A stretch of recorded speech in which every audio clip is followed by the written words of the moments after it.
네, 힐링 포트폴리오 시간입니다. 전략을 짜보면서 어떤 종목이 그렇다면 포트폴리오 내에 담기면 좋을지 알아보는 시간인데요. 삼성증권 투자정보팀의 이남용 연구위원과 함께하겠습니다. 안녕하세요. 네, 안녕하세요. 네, 먼저 북한발 이슈부터 알아보면 좋을 것 같은데요.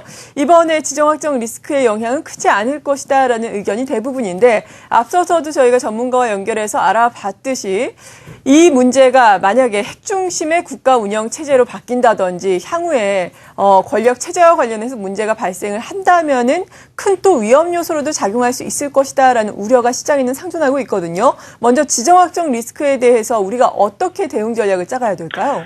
네, 결론부터 말씀드리면 큰 영향은 없을 거다라고 보고 있습니다. 우리가 북한 이슈에 대해서는 많은 학습 효과를 가지고 있습니다. 과거 핵실험이라든지 또 연평도에 대한 폭격, 그러니까 지금보다 어떻게 보면은 훨씬 더 이제 급격한 그런 이제 불확실한 상황에서도 단기 조금 이제 노이즈는 됐지만 중기적으로 어떤 그 시장의 어떤 그 악재로서의 영향력은 굉장히 미미했거든요. 그렇기 때문에 이번에 장성택이 실각을 하고 좀 강경 군부가 좀 전면에 서는 것 아니냐라고 하는 우려들 이런 것들이 중장기적으로는 어떤 이제 정치적인 그런 불확실성 작용을 할 수는 있지만 증시 측면에서 주는 영향은 매우 제한적이기 때문에 이 부분 때문에 어떤 시장의 방향성이 바뀔 거다 그런 걱정은 안 하셔도 될 것 같습니다. 네, 시장의 방향성을 바꿀 만한 이슈는 아니다. 아주 제한적이다라고 말씀해 주셨는데 일단 시장의 방향성 지금 참 문제입니다. 2000선을 하회하고 있어요. 박스권 돌파에 실패한 이후에 지금 1995선까지 내려와 있는 상황인데 시장의 지수의 현황은 어떻게 보세요? 네, 우선 좀 박스권이 다소 조금 이제 낮아지는 한 1980에서 2070 정도를 생각을 하고 있습니다.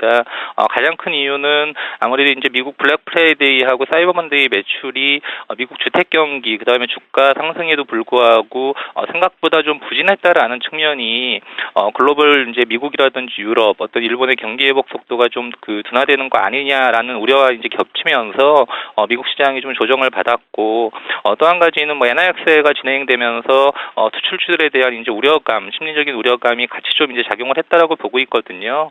하지만 2000선 전후로 해서는 여전히 국내 시장만 봤을 때에는 밸류에이션 매력을 가지고 있고 충분히 이제 우리가 과거 학습 효과 과거에 경험했던 지지선 1980선 정도에서는 연기금의 어떤 매수라든지 개인 투자가들의 매수세가 지속적으로 유입되고 있기 때문에 여기서 추가적인 낙폭이 커진다라기보다는 좀 이제 저점을 모색하면서 이제 반등 시도를 하는 그런 이제 기간으로 좀 들어간다라고 보고 있습니다. 네, 그러니까 지금 정도 혹은 지금보다 약간 더 하락세가 연출되는 한 1980 정도에서는 저점을 모색하는 과정이 나올 것이다라고 말씀해 주셨습니다. 그리고 최근에 핫 이슈가 되고 있는 자동차주에 대해서도 좀 알아보면 좋을 것 같은데 엔저가 계속해서 이어지고 있는 가운데 TPP도 어느 정도 악재가 됐습니다. 포트폴리오에 현대차도 담겨져 있는 걸로 알고 있는데 자동차주는 어떻게 봐야 되겠습니까? 네, 우선 엔화 약세하고 TPP 참여 가능성에 따른 이제 자동차 업종의 하락은 좀 감해도 영역에 진입했다라고 판단하고 있습니다. 과거 이제 아베노믹스 출범 이후에 엔화 약세 103엔까지 이미 한번 경험을 했었거든요. 그때 이제 현대차 기준으로 보면 주가가 18만 원까지 이제 급락했던 모습을 보였었는데 실제 기간 동안에 현대차의 실적으로 우리가 이제 확인을 해보면 실적에 주는 영향은 굉장히 제한적이었다라는 걸 이미 이제 우리는 경험한 바가 있습니다. 이 부분은 이제 크게 두 가지 측면에서 분석이 가능한데요. 첫째는 일본의 도요타 같은 일본 차들도 그렇지만 한국 현대차나 기아차가 내수에서 생산해서 해외로 수출하는 비중이 현저히 저하됐고 현지 생산 비중이 굉장히 높아져 있기 때문에 환율에 의한 수익성의 영향이 제한적이라는 부분이고요. 또 하나 두 번째 중요한 부분은 지금 전 세계 글로벌 자동차 시장, 미국과 중국, 어떤 유럽의 자동차 시장이 꾸준하게 성장하고 있기 때문에 다소 그 MS가 떨어지더라도 절대 판매량 자체는 증가하는 이제 그런 효과를 보이고 있습니다. 그래서 이번에 이제 엔화약세 여파로 뭐 일본차와의 경쟁이 심화돼서 수익성 악화가 되지 않겠냐라는 우려가 다시 부각되고 있는데 도요타 같은 경우가 수익성이 굉장히 좋아지는 것은 맞습니다. 하지만 그만큼 그러면 현대차가 수익성이 감소되냐 이 부분을 상쇄해 주는 게 이제 아까 말씀드린 글로벌 자동차 시장의 판매량 자체가 증가하면서 물량이 커버를 해주기 때문에 궁극적으로는 우리 완성차 업체에 주는 영향은 제한적이라고 보고 있고요. 또 하나 이제 TPP 참여 가능성에 따라서 특히 이제 일본차가 국내 시장의 어떤 그 점유율을 잡아먹는 거 아니냐는 우려들을 많이 하고 계신데 국내 시장의 어떤 그 국내 그 자동차 소비자들의 선호도는 일본차보다는 BMW나 폭스바겐 같은 유럽차 쪽 성향을 좀 선호하는 그 경향을 가지고 있습니다. 그래서 TPP에 혹시 참여해서 일본차와 국내에서 뭐 진검승부를 한다 하더라도 국내 완성차 업체에 주는 영향은 그 크지 않다고 보고 있기 때문에 현대차나 기아차 공이 지금 주가 하락은 좀 감해도 영역이라고 보고 있습니다. 네, 그렇군요. 과매도 영역이다라고 자동차주에 대한 평가 들어봤습니다. 말씀을 듣는 도중에 중국 증시가 출발했습니다. 상하이 종합지수의 출발 현황 잠깐 보고 계시는데요. 약보합권에서 문을 열었습니다. 2219.97을 시초가로 출발하고 있습니다. 네, 포트폴리오에 대한 이야기 계속해서 이어가겠는데 이번 주에는 하나금융지주가 신규로 편입됐습니다. 어떤 모멘텀에 주목하고 계십니까? 네, 크게 세 가지를 좀 초점을 맞추고 있습니다. 일단 그 절대적인 그 밸류에이션을 좀 가지고 있다는 점이죠. 지난 그 8월에서 9월 외국인들이 한국 시장에서 한 14조 정도 순매수를 할 때 가장 큰 컨셉이 저 PBR주였습니다. 뭐 철강이나 화학, 조선 이런 그 저 PBR주였는데 은행 같은 경우가 어떻게 보면 이제 그 유틸리티 한정 같은 유틸리티를 제외한 업종 중에 마지막 남은 이제 저 PBR주라고 좀 봐야 될 것 같고요. 두 번째는 은행의 수익 구조를 결정하는 가장 중요한 요인인 순이자 마진, 뭐 NIM이라고 부릅니다. 이 순이자 마진이 한 2, 3년 정도 지속적으로 하락을 하다가 최근에 이제 그 기조적인 좀 반등을 하는 모습을 보이고 있기 때문에 은행들의 이제 수익 구조가 좋아질 것이다. 마지막으로는 지금 이제 부실 기업들에 대한 구조 조정이 계속되고 있는 상황인데 큰 틀에서 봤을 때는 어느 정도 정점은 벗어나고 있다라고 판단을 하고 있습니다.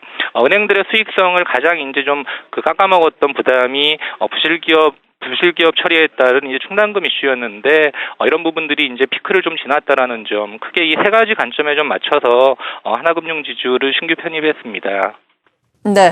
그리고 12월 시장 같은 경우에는 철저하게 핵심주를 공략해야 한다라는 투자 전략을 가지고 계신 걸로 알고 있는데 그렇다면 지금 포트폴리오에 담긴 핵심 종목들 어떤 것들이 있는지 다시 한번 리뷰를 해볼까요? 네, 뭐 크게 세 가지 좀 카테고리로 말씀드리겠습니다. 일단 그 외국인들이 지금 최고로 우리나라 증시에서 관심을 가지고 있는 종목, 저희가 뭐 해외 쪽 세일즈 쪽을 통해서 같이 계속 리뷰를 해보면 SK 하이닉스와 네이버입니다. 두 종목 공이 이제 그 고가 근처에서 외국인들 매수가 지속적으로 유입되고 있는데 SK 하이닉스 같은 경우는 지금 전일도 미국의 마이크론이 2% 정도 상승하면서 신고가를 계속 지속적으로 경신하고 있거든요. 마이크론 대비 경쟁력도 훨씬 뛰어나고 수익도 많이 내는 회사가 밸류에이션은 훨씬 싸다. 외국인들 입장에서는 충분히 살 요인이 되는 거죠. 예, 지속적으로 상승할 걸로 보고 있습니다. 네이버 역시 이제 국내 어떤 그 인터넷 검색 기업에서 라인이라는 성장성을 가지고 미국의 어떤 페이스북이나 트위터와 이제 버금가는 글로벌 기업의 반열에 이제 선 기업이라고 정의를 해도 될 것 같습니다.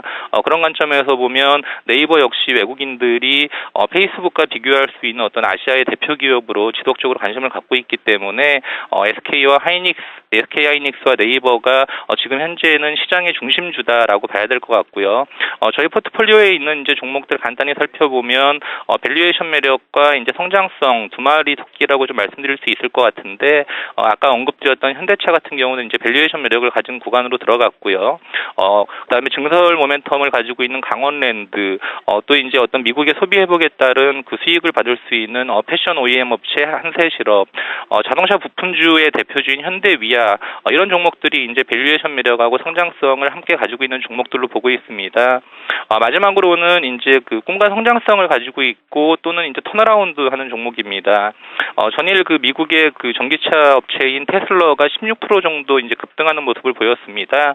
최근 이제 잇따른 화재 여파로 조금 이제 논란이 되고 주가도 하락했던 테슬라가 독일 그 교통안전국에서 성능 검사를 했는데 차량의 어떤 그 결함 여부는 발견하지 못했다라는 그 결론을 내리면서 테슬라 주가가 급등한 것이 2차 전지 배터리를 공급하 2차전지 배터리를 생산하고 있는 삼성 SDI 주가에 좀 긍정적인 영향으로 작용할 것 같고요. 또 BMW i 시리즈 전기차가 상당히 지금 좋은 반응을 보이고 있기 때문에 2차전지 쪽에서 삼성 SDI 탑픽으로 계속 보고 있습니다. 계속 좀 어제 오늘 좀 조정을 보이고 있습니다만 4분기 실적은 좀 부진할 수는 있는데 수주 모멘텀이라든지 업황이 돌아선다는 점에서 충분히 이제 매력을 가지고 있는 현대중공업 그리고 이제 저희가 유일하게 가지고 있는 중소형 주죠. 서한 계속 말씀드리고 있는데 어떤 이제 그 성장성이라든지 밸류에이션 측면에서 충분히 매력이 있기 때문에 좀 중소형주를 선호하시는 분들은 서한 같은 종목을 지속적으로 공략하시는 것도 하나의 방법이라고 보고 있습니다.